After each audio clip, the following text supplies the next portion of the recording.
Assalamualaikum warahmatullahi wabarakatuh. Perkenalkan, di sini saya dari kelompok 6. Saya sendiri Muhammad Rais Abdar Bani dengan NIM 2307035 dan teman saya. Kenalkan, nama saya Farah Fadila dengan NIM 2312266 dari kelompok 6 mata kuliah Arsikom. Di sini saya dari kelompok 6 akan praktikum mengenai bagian-bagian dari arsitektur dari laptop untuk mata kuliah arsitektur komputer. Oke, di sini sebelum saya membongkar ada alat yang harus dipersiapkan yaitu obeng ya, yaitu untuk membuka baut dari laptop tersebut. Oke, kita akan langsung ke videonya.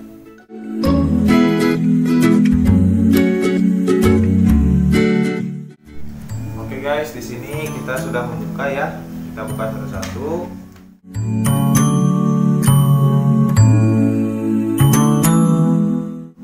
Saya akan menjelaskan setiap komponennya dan juga fungsi dari komponen tersebut. Apa saja sih bagian di dalam komputer itu atau laptop itu, dan juga fungsi dari bagian-bagian dari dalam laptop. Oke guys, di sini karena kotor ya, nah kita bisa membersihkan menggunakan alat ini ya. Ini khusus untuk membersihkan alat-alat elektronik. Jadi jangan pakai tangan ya kalau alat elektronik. Jadi kita bisa memakai ini ya, khusus untuk elektronik.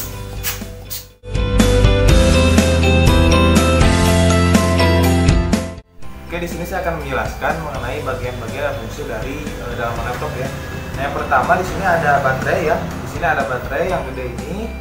Nah, baterai ini gunanya untuk apa? Nah, baterai ini untuk menyimpan energi listrik yang diperlukan untuk menyediakan daya pada perangkat saat tidak terhubung dengan sumber listrik eksternal. Jadi baterai itu menyimpan energi listrik ya. Jadi ketika kita ada power ya, ketika menyalakan laptop, nah itu baterai itu agar tidak terhubung dengan sumber listrik eksternal. Nah, yang kedua ada kipas. Nah, ini ada dua kipas ya. Nah, gunanya untuk apa? Kipas itu untuk mengatur suhu perangkat ya ketika mengeluarkan udara panas. Jadi ketika kita menggunakan laptop ya, apalagi gaming ya, nah itu pasti kipasnya harus dinyalakan supaya tidak overheat gitu ya, tidak panas laptopnya. Lalu yang selanjutnya ada socket port. Nah, di sini ada socket port ya. Nah, ini socket port ini gunanya untuk menghubungkan perangkat ya dengan perangkat lain atau dengan sumber daya eksternal ya, seperti charger ya, kabel ataupun hard disk ya, flash disk dan lain sebagainya. Jadi ada banyak port di sini. Nah, itu soketnya ini ya, yang kabel warna putih ini itu adalah soket dari port-port untuk eksternal gitu. Nah, yang selanjutnya juga ada prosesor ya atau CPU. Nah, ini yang hijau ini ya, di tengah ini kita bisa tahu ini prosesor ya, yaitu gunanya untuk melakukan pemrosesan data dan instruksi-instruksi yang diberikan oleh perangkat lunak atau software untuk menjalankan program dari operasi-operasi komputasi. Jadi instruksi ketika kita ingin menjalankan sesuatu program itu diproses di CPU atau di prosesor gitu ya. Intinya adalah otaknya dari laptop itu adalah prosesor gitu. Oke, yang selanjutnya ada SSD. Nah, di sini ada dua jenis SSD ya. Ada SSD jenis SATA ya. Yang satu lagi yang kecil ini HMI ya. Nah, gitu. Jadi ada dua ya jenis dari SSD ya. Yang pertama yang kotak ini ya, itu SATA ya. Itu lebih besar bentuknya, lebih kotak, dan ini lebih ramping ya. Itu yang satu lagi gitu. Dan ada juga HDD ya, di sini juga bisa kita lihat ya. Nah, ini HDD disimpan di sini gitu ya. Ini bentuknya HDD seperti ini teman-teman ya. Gitu.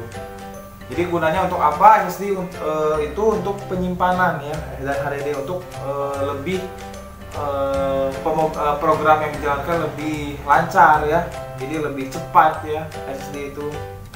Makanya penyimpanan data secara permanen pada chip semikonduktor dan memungkinkan akses data lebih cepat, efisien dibandingkan HDD. Jadi SSD itu lebih efisien dan lebih cepat ketika kita menjalankan program gitu.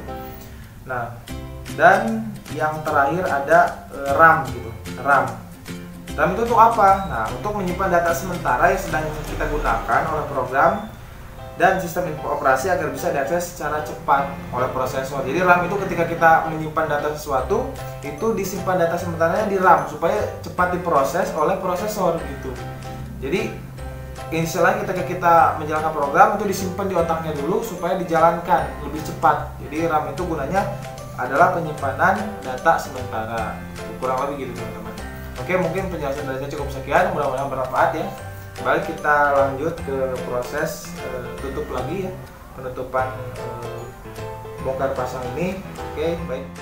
Di sini saya akan menjelaskan kelebihan dan kekurangan dari masing-masing komponen-komponen pada komputer. Yang pertama yaitu RAM atau Random Access Memory.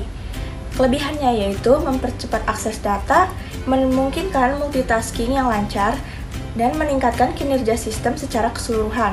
Kekurangannya, harga relatif mahal dan kapasitasnya terbatas dibandingkan dengan penyimpanan jangka panjang seperti SSD dan hard disk. Yang kedua yaitu baterai. Kelebihannya yaitu portabilitas serta memungkinkan perangkat untuk digunakan secara mobile tanpa ketergantungan pada sumber daya listrik eksternal. Kekurangannya yaitu kapasitas dan umur pakainya terbatas serta adanya penurunan kinerja seiring berjalannya waktu. Yang ketiga yaitu kipas. Kelebihannya yaitu untuk mendinginkan komponen-komponen dan mencegah overheat dan kerusakan.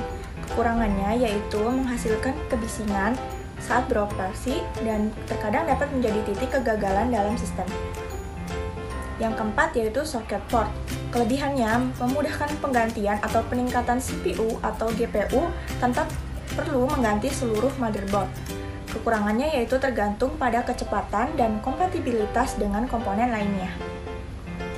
Yang kelima yaitu prosesor.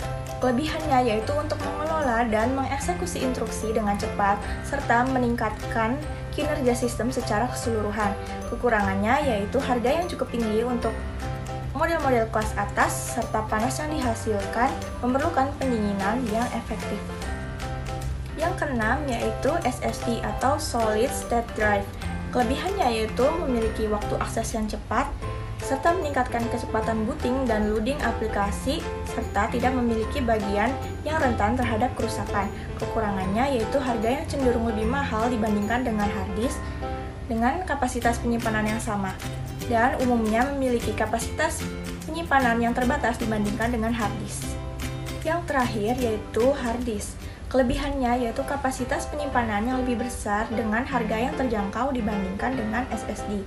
Kekurangannya yaitu lebih lambat dalam akses data serta rentan terhadap kerusakan fisik karena bagian bergerak dan memerlukan pendinginan yang efektif untuk mencegah overheat.